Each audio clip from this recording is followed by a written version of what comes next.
Very clever. I control construction. Very bright. The trucking in and out of Kennedy Airport. And very dangerous. Tonight on 48 Hours. I was committed to being a good soldier. Michael Franzese. I did my best to act in the way that the mob would expect me to act. Mafia prince, now born again. I wanted a different life. But the real miracle is the one that got him off the hook. Miracles do happen. They have no respect for human life. Henry Hill, mob soldier. Crack someone in the head with a baseball bat. Turned informant. He's going to remain in danger for as long as he lives. Turned fugitive. I didn't think I was capable of change. The sad real-life sequel to Goodfellas. Mr. Gotti had nothing to do with that. Faces of organized crime. From the Teflon Don. Not guilty. To the racketeer next door. Within a month or two of the dump starting, we started to get this odor. I personally have never seen any evidence of an Italian-American mafia in America. Badfellas.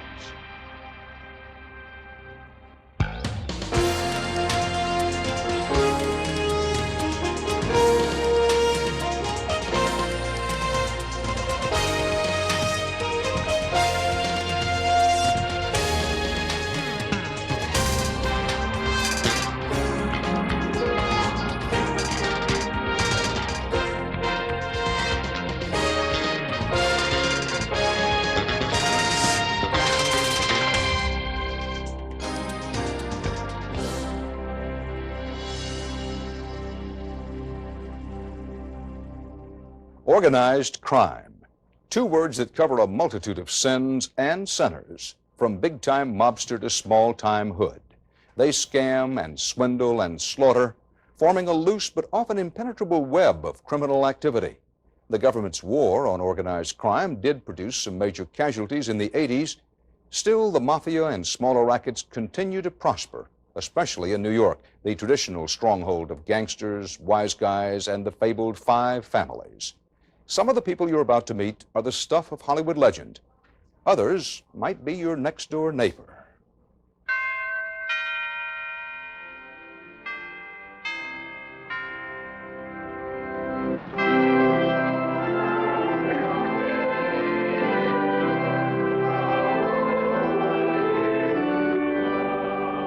Let us pray.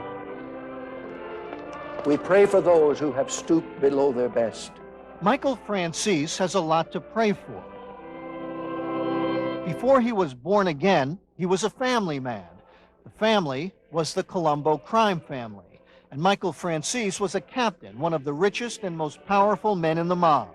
We pray for those who suffer inwardly and cannot trust their friends.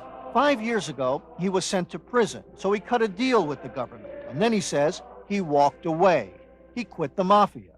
We pray for those who are trying to carry the load alone. He's 39 now, and he refuses to go into the witness protection program or change his identity.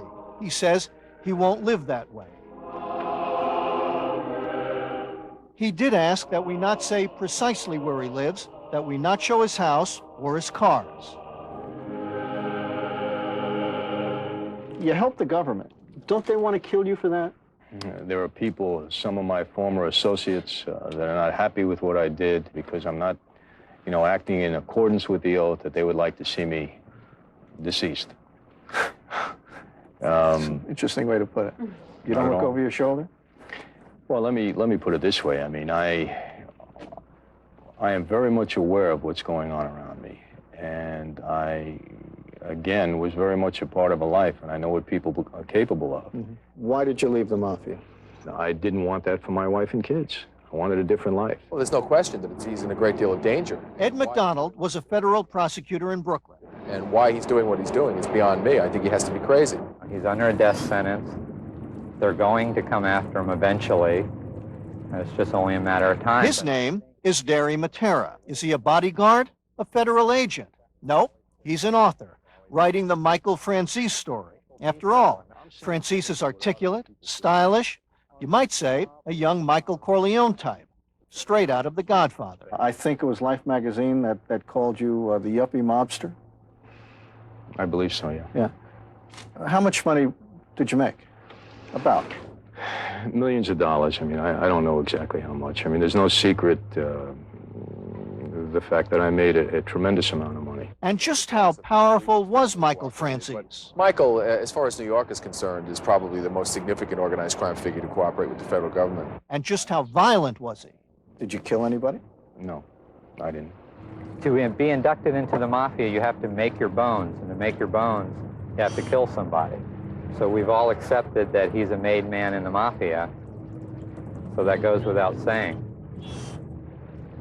It may go without saying, but I want to make sure I understand you. You're saying you believe Michael Franzese has killed at least once? Yes, and probably more. He did what he had to do. And what if he said, I never killed anybody?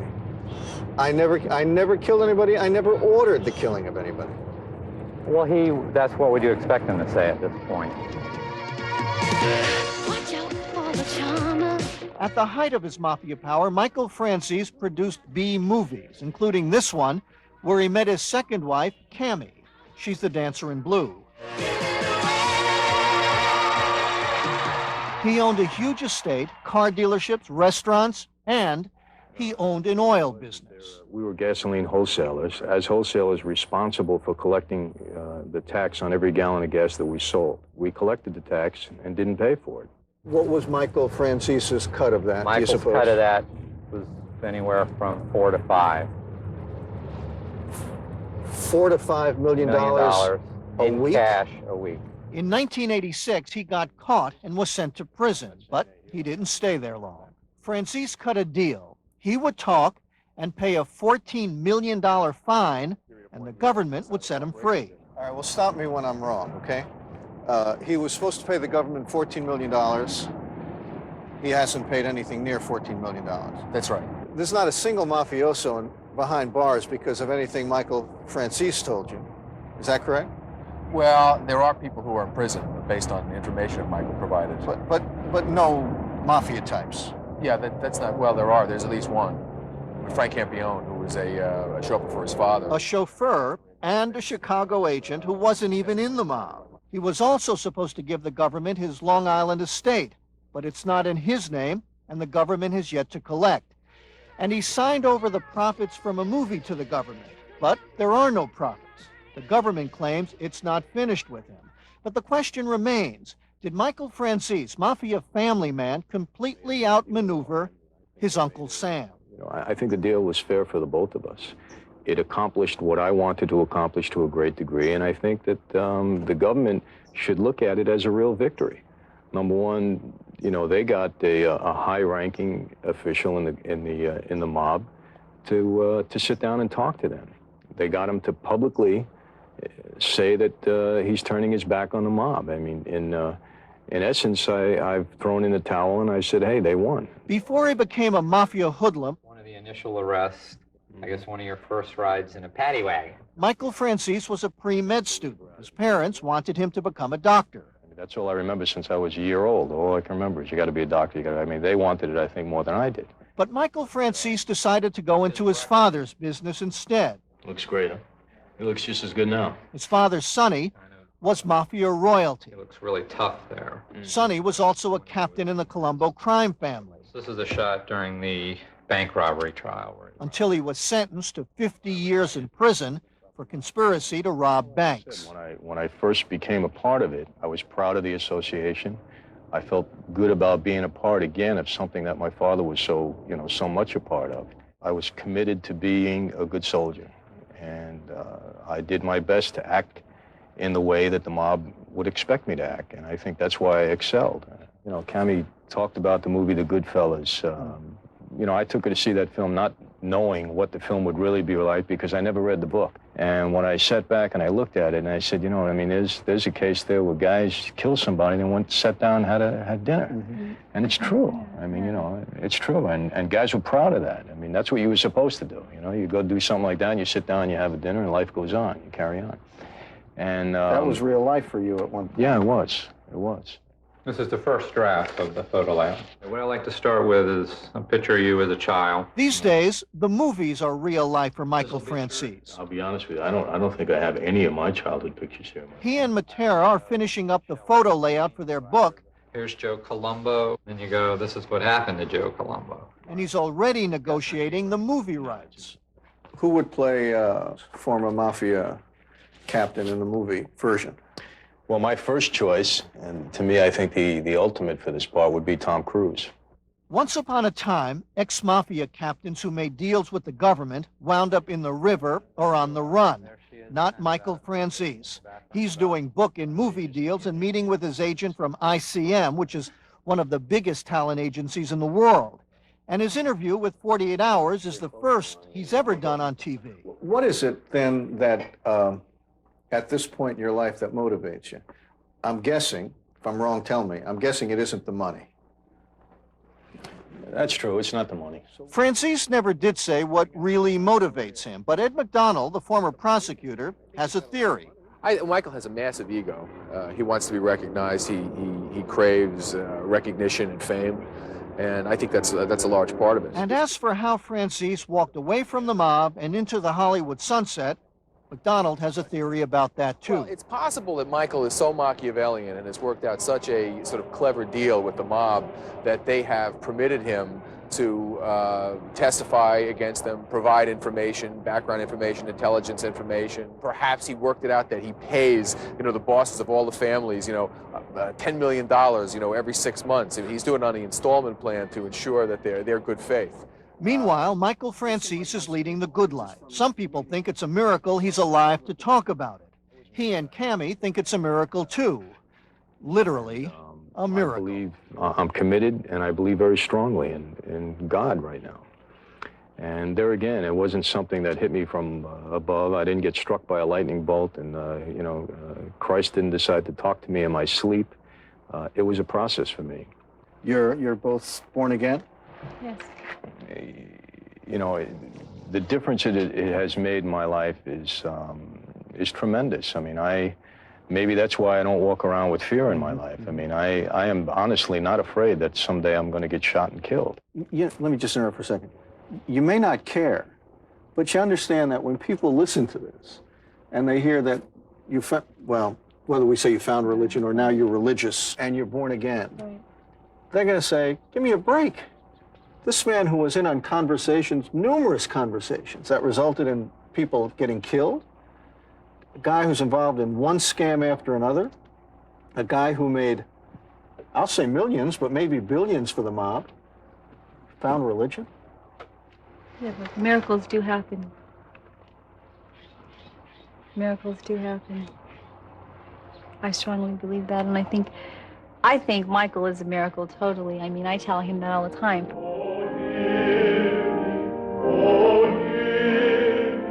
Is this going to give you peace that your husband won't die in a hail of gunfire someday? No, but I know that if he does, that he'll go to heaven.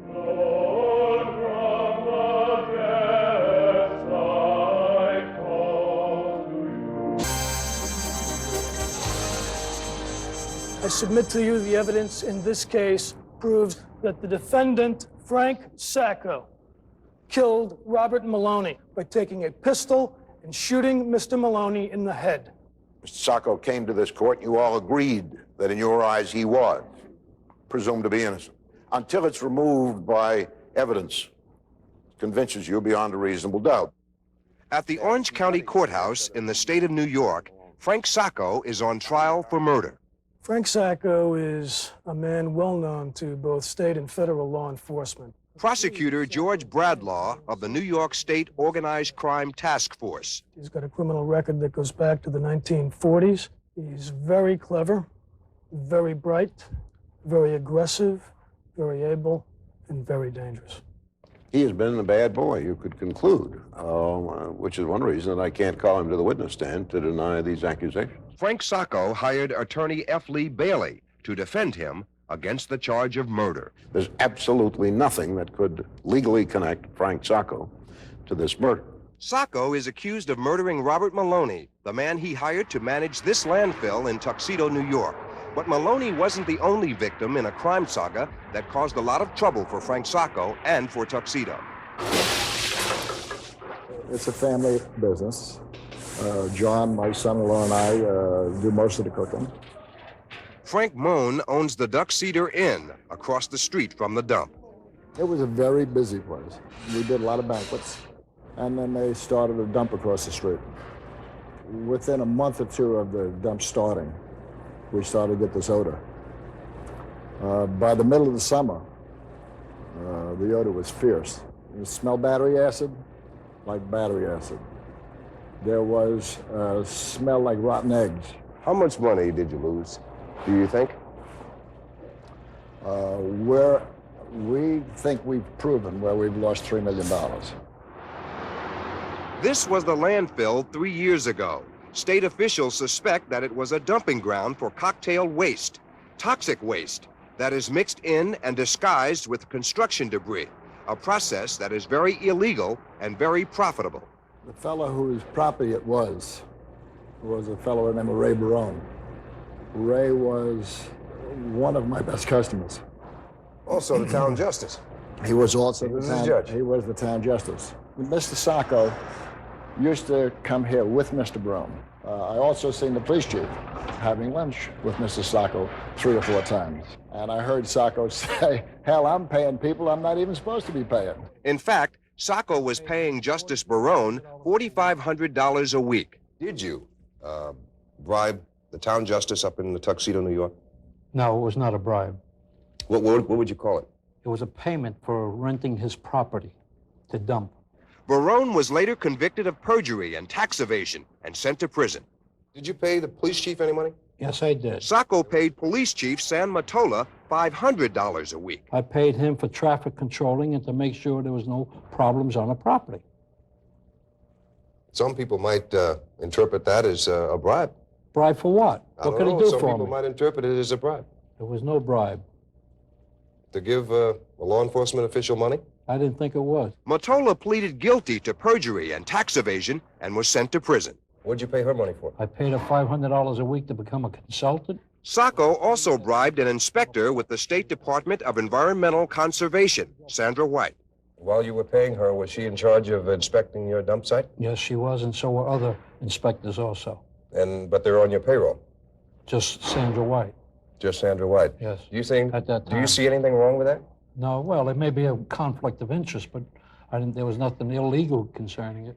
Wrong. In 1989, Sandra White pleaded guilty to tax evasion, and Frank Sacco pleaded guilty to federal racketeering and parole violations. He was sentenced to 6 years in prison. We used to get out of here, you know, with parties and stuff, 2 or 3 o'clock in the morning. There'd be trucks over on the face of the dump, dumping stuff. And nothing comes in the middle of the night, which is good. Were you suspicious? Of course I was suspicious. It wasn't just Mr. Barone trying to fill up a dump.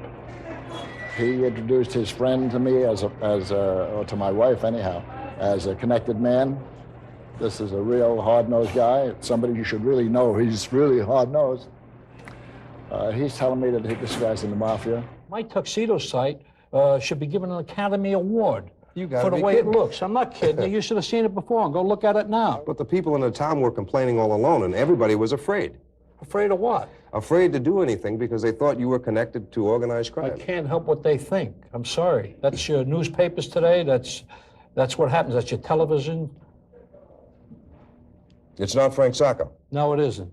And I defy anybody to associate me with members of organized crime. I think there have been published reports saying that he's suspected of being connected with organized crime and so forth and so on.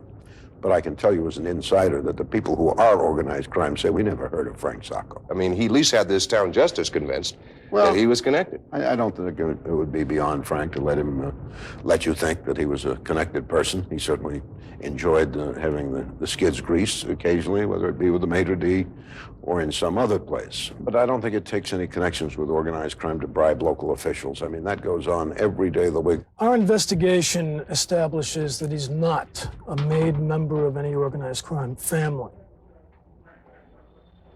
Organized crime doesn't just mean Cosa Nostra. It's a kind of criminal activity, and in that sense, certainly Frank Sacco is a good example of that, and I believe his convictions prove that. How much money did you make on your dump in Tuxedo? Oh, $3 to $4 million. For a 5-month period of time? Close to that, yes. But now Frank Sacco may be the one who pays a heavy price. George Bradlaugh wants to put him away for good. I submit to you that as conditions came about, it turned out to be the perfect night for Frank Sacco to commit murder. You are not here to play Perry Mason, and I'm not here to solve this case. I don't know who killed Bob Maloney, but on this evidence, it certainly wasn't Frank Sacco. Gentlemen of the jury, have you agreed upon the verdict? Yes, we have. People of the State of New York versus Frank Sacco. How do you find? Guilty or not guilty? Guilty. The Tuxedo dump was closed down by the state of New York in October 1987. It's now on the state's Superfund list as a hazard to the public health and to the environment. What happened to this town? Somebody came to town who was willing to pay to break the law, and those people who could have enforced the laws, right, took his money. I guess it's just greed.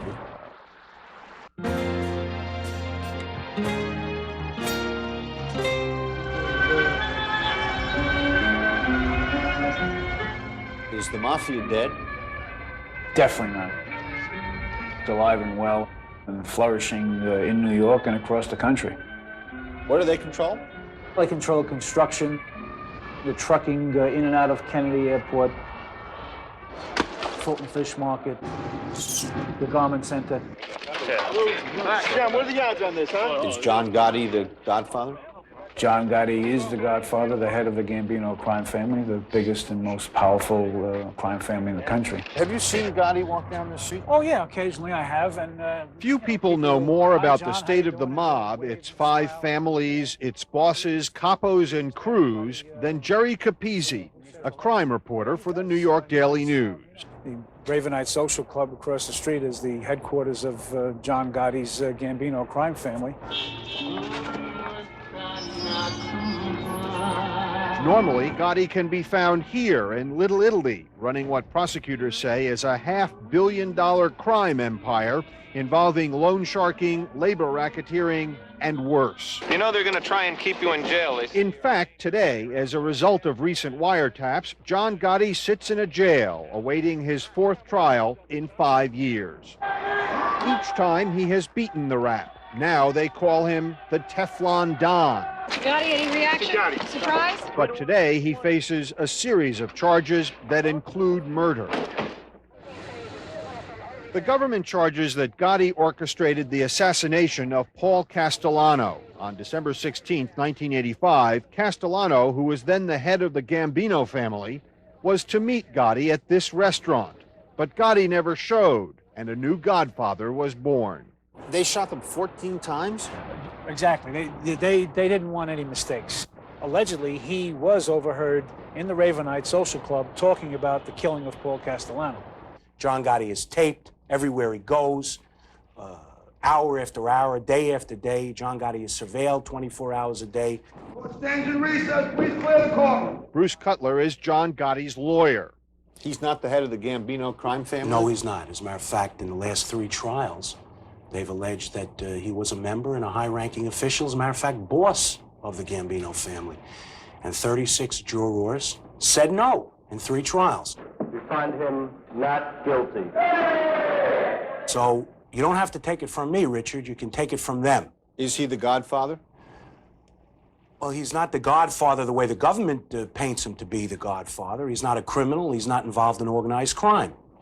He's the godfather to his friends' children. And he's a good man. Bad guys. But if John Gotti is a good man, then these guys were definitely bad. These were the 4 most ruthless guys in the crew. And Chris used to kill in his underwear. Right. He was the one who would jump out in his underwear and stab him in the heart. Didn't want to get his clothes dirty. Jerry Capeci and his partner Gene Mustain have chronicled Gotti's life in the Gambino family. Now they're writing a book about the Roy DeMeo crew, a Gambino gang that operated behind this Brooklyn bar until 1983, a gang that scared even John Gotti. Over a 10-year period, officials estimate the gang killed up to 200 people. Their meeting place was known as the Horror Hotel. This is the Horror Hotel. This was the place where The DeMeo crew chopped up the bodies of their murder victims and packaged them and shipped them off to the dump. They disposed of a couple of dozen bodies here. You know, The Horror Hotel? Horror Hotel, right. Check in. Never get out, that's right. This woman still goes to the bar and remembers the crew. I came in, I saw them, and out of respect, you say hello. Doesn't mean you're gonna sit down and get into a conversation and say, okay, who'd you kill next door? People came in, they were shot in the head. Yeah, he And then they were stabbed in the chest, and then dragged into the shower. All the blood was drained, and then they had a pool liner on my living room floor. And their bodies were cut up and then disposed of. Most of the DeMeo crew is now dead or in jail. The Horror Hotel is now just an apartment where Debbie Doyle lived. It's just like living anywhere else. It just bothered me the first night when I read about it in the paper. What bothered you? All the blood that went down the drain from the bodies. You know, I kind of felt eerie when I took a shower. But otherwise than that, it really didn't bother me because I feel when people are dead, you're dead. Nice place to live now? Yeah, it's the rent is cheap. You can't beat it. In time, they became sort of the mafia's execution squad. This was methodical murder, dismemberment, just like you and I go to work, these guys would go to work and chop bodies up. I mean, I can't conceive of it. I can't conceive of someone doing this so cold-bloodedly, so methodically, and so calculatingly, and not having nightmares and not wanting to run away from it. Dominic Montiglio did run away. Montiglio was raised by his uncle, Nino Gaggi, to be a hood and a member of the Gambino family. It festers inside you, because this is something that you really have to swallow. Like, this is a different world. They have no idea what it was like to really be a gangster. In time, he became the watchdog of the DeMeo crew. He says he never killed, but he knew what was happening. To hang out with Roy and Joey and Anthony, Henry, Paulie Pinto, Chris, Pedro, these were not like the norm in the life. In the life, they were scary people. Eventually, he testified against the crew and his uncle and put them away. Today, Montiglio is in hiding, but he gave taped interviews to Gene Mustain. You had lunatics running around the street. These guys made them look like Mr. Rogers. It's like, you know, it's a beautiful day in the neighborhood. You know, I mean, guys like Anthony and Joey were scary people. Is there a mafia? You know, I'm asked that all the time. And,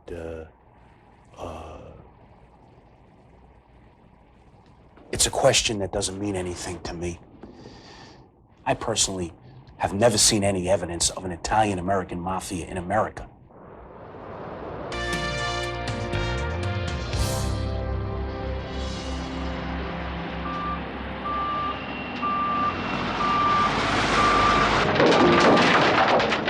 How did it happen? How could it have happened? You're talking about 50,000 tons. You saw the trucks out there. How can you miss that? It happened in broad daylight. Tens of thousands of tons of debris dumped illegally across from Richard and Marcia Belzy on the grounds of a neighbor's $1 million home. I want you to notice, this is what it looks like all year long. It looks like it's been bombed out in death. The trees are black, there are no birds flying. We just look outside and it's always desolate, even in the prettiest summer day. It's really terrible. It's a great feeling to live next to all these poisons. 3 years after the dumping, only a small fraction is being hauled out from an adjoining property. But most of Kenilworth Lane's dump is staying put. Pus, black pus is what we call it. Except for what's carried away by the rain. I mean, they've tested and everything, but they really don't say if it's, you know, toxic or whatever, you know. It's got a good smell to it, though. To some, it smells like the work of organized crime. And it is illegal dumping which is coordinated and carried out by carters that are in the grips of organized crime families in the metropolitan area of New York City. State Assemblyman Maurice Hinchey investigates the mob and New York State's more than 1,200 construction and demolition dumps. I heard what you said, and it scares me even more. The pattern at Kenilworth is the same as it is in the other sites that we have looked at where organized crime-dominated carters have been involved.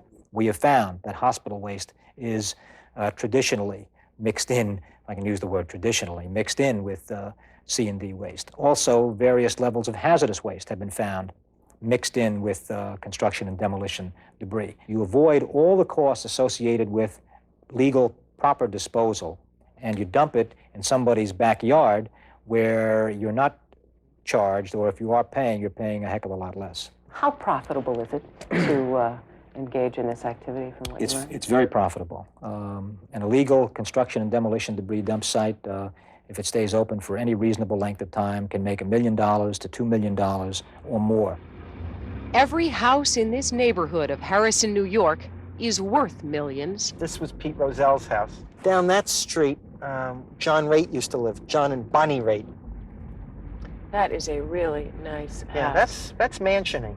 There are a lot of people who will see this piece and they will see the neighborhood and they will understand that it's a beautiful, posh suburb, and they will say, why should we feel sorry for these people who could all maybe dig into their own pockets and get rid of this problem? And how many of those people who are watching can afford to lose a home? And no matter what your level of income, if there are poisons in the ground affecting you and your children and your animals and your neighbors and all your neighbors and possibly your whole town, I don't care if you've got a nickel in the bank or whatever it is. Poisons are poisons. Get them out. This site definitely contains a wide variety of pollutants. Ward Stone is a state wildlife pathologist. Including things like lead and cadmium and chromium and copper and zinc, solvents, polynuclear aromatic compounds that are carcinogens. There's also things like hydrogen sulfide being produced, which irritates people, and we do smell some of that right now. That's kind of that light rotten egg odor that we're getting. I can smell it. Hey, Dave, why don't you take a sample? Samples that we took over here showed soils to be over 1,000 parts per million of lead. It's not where you want your kid to come and play. When Natalie gets a migraine headache and vomiting, I don't know whether she's having a headache because she's being poisoned. Give you lunch? The Brilliants moved into their home 2 months before the dumping began. We don't encourage them to do childhood things like make mud pies, collect leaves, plant a garden. No one would buy our house. We are totally prisoners. We are stuck, very stuck. Law enforcement is also stuck, trying to find somebody, organized crime or otherwise, to blame for the dump. It's almost the same thing as finding a dead body somewhere. Carl Vergeri, district attorney for Westchester County. Sure, there was a homicide. No dispute about it. But if you cannot come up with evidence as to who fired the shots, what do you have?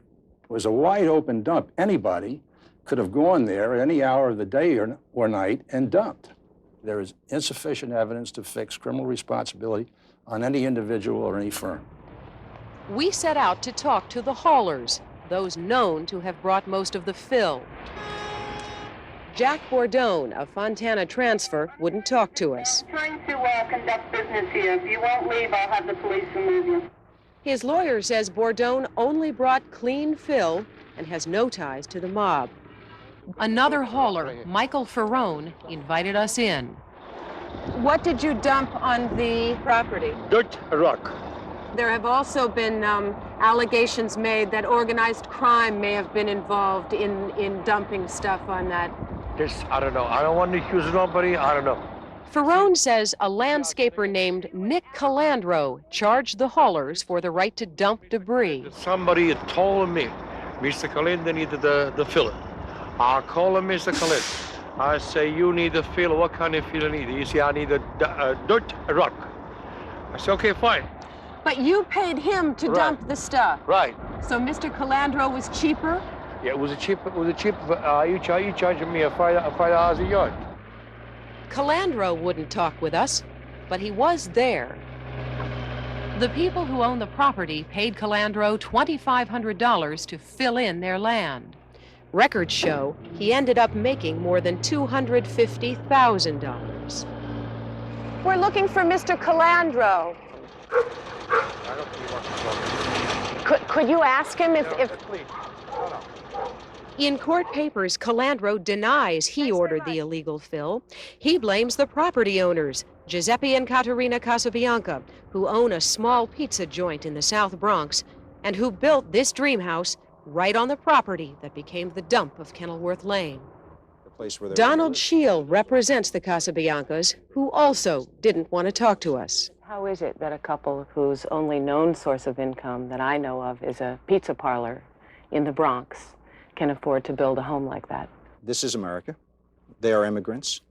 They have basically saved all their life to have a dream house, and this is the dream house that they built. There were like $260-some thousand that changed hands here from the haulers to Mr. Calandro. How do we know that your clients didn't participate in this?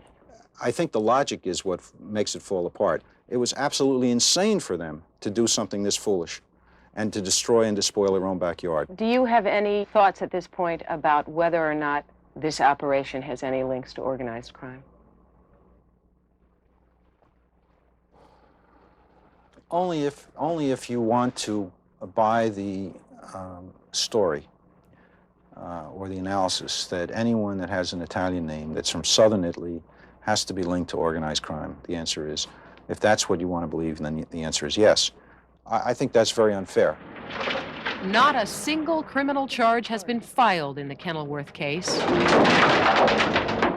Nick Calandro, who ran the dump, was fined $6,000 by the county. New York's Organized Crime Task Force is now investigating the whole mess. Everybody's saying we're innocent, we're innocent, we're innocent. All these people, did they know, didn't they know? I don't know.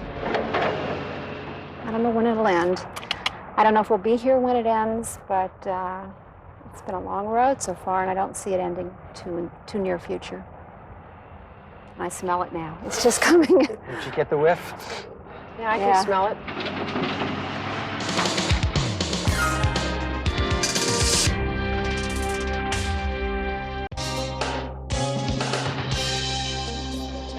It's going to be a good summer. I was intoxicated by the whole lifestyle of it, even as a little child. Hi, Mom. What do you think? You look like a gangster. It's life in Brooklyn, I guess. The magnet that drew me to these people was strong. Everything is beautiful. There's nothing to worry about. Then you tell them. I didn't tell them yet. These are scenes from the movie Goodfellas, the story about a mafia hoodlum named Henry Hill. Henry, nice to see you. Yeah, good seeing you. Hi, how are you? For a bunch of street guys with next to no education, they got to live pretty flashy lives. What do you do? What? What do you do? I'm in construction. They called each other wise guys.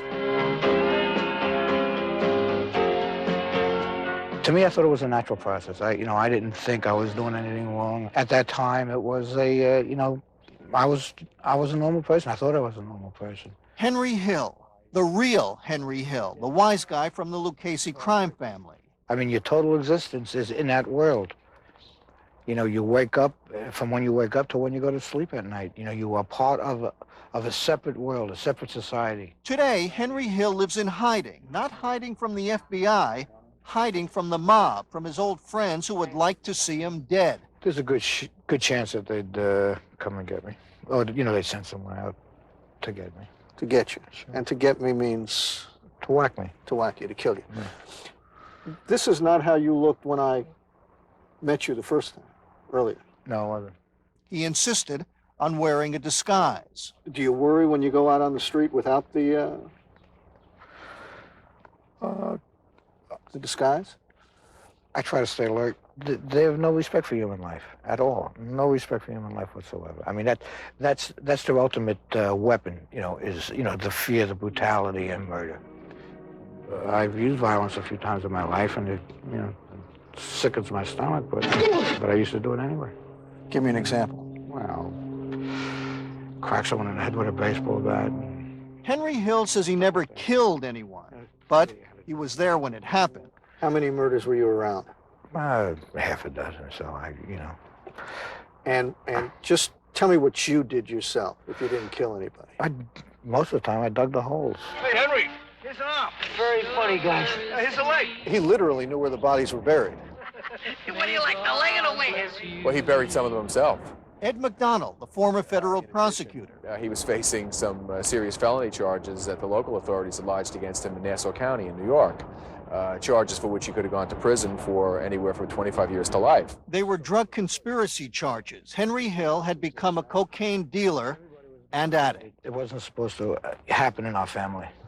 Yet everyone was doing it. The Lucchese crime family? Yeah. They were afraid that he was going to become an informant, and he is marked for death by the Lucchese family and by Jimmy Burke. So, as they used to say in the old days, Henry Hill sang like a canary. I found that strength in me somehow to, to become an informant. And Ed McDonald agreed to put him in the witness protection program. That was 10 years ago. How many mobsters has Henry Hill helped put away? Well, if you talk about information that he provided on which search warrants and electronic surveillance was based, I mean, it was probably over 50. In cases in which he testified as a witness and was the principal government witness, probably about 20 or 25. So he was a very important catch. Is he in danger? Well, he's in danger, sure. I think that, like any witness who testifies against the mob, he's going to remain in danger for as long as he lives. Never rat on your friends, and always keep your mouth shut. I was going to be killed. You went to the authorities, the federal agents. Well, the FBI came to me, yes.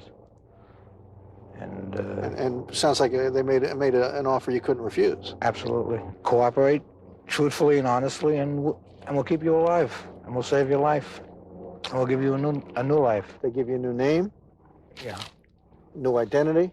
Mm-hmm. Give you a job if you want one. But you screwed that up too. Yes, I did. What happened? It was still tough for me to follow direction in them days. I was drinking heavy, using drugs, and at times, and that would cause me to breach my security. So, in 1984, the feds kicked him out of the witness protection program. He is not in it today. Garlic, parsley. Henry Hill is on his own, struggling, he says, to lead a normal life. I don't know those terrible things that he's done. I know the domestic person, and who likes to stay home, who likes to cook, who likes to play with his son. Henry Hill has a new family now. That's Kelly, and that's their son Julian.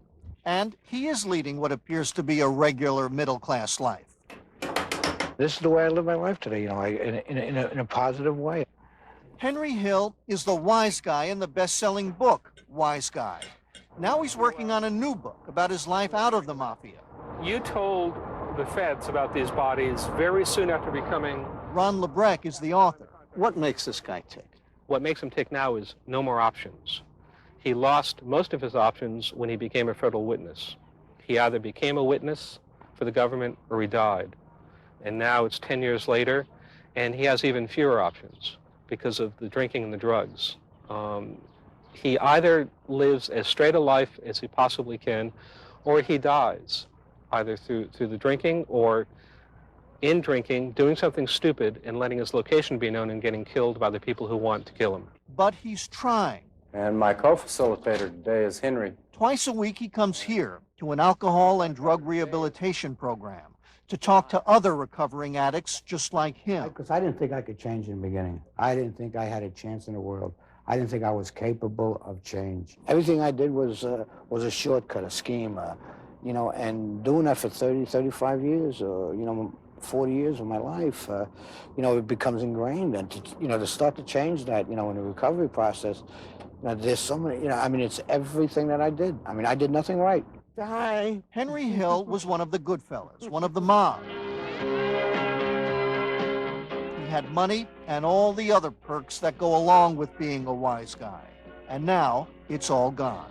I wouldn't change the life I have today for that life. There's no way I would go back. I'm alive. I have a little bit of peace of mind. I'm today what I didn't want to be all my life, and I'm glad to be what I am. John Gotti's murder trial is still months away, but at least one of his close associates won't be there to see how it turns out. Gotti's chauffeur, Bartholomew Bobby Borriello, was rubbed out in his own driveway. Another casualty, say investigators, of a family feud over who's the boss. And Frank Sacco, convicted of murder during our 48 hours, has been sentenced now, 25 to life, eligible for parole in the year 2019. I'm Dan Rather. That's 48 hours for this.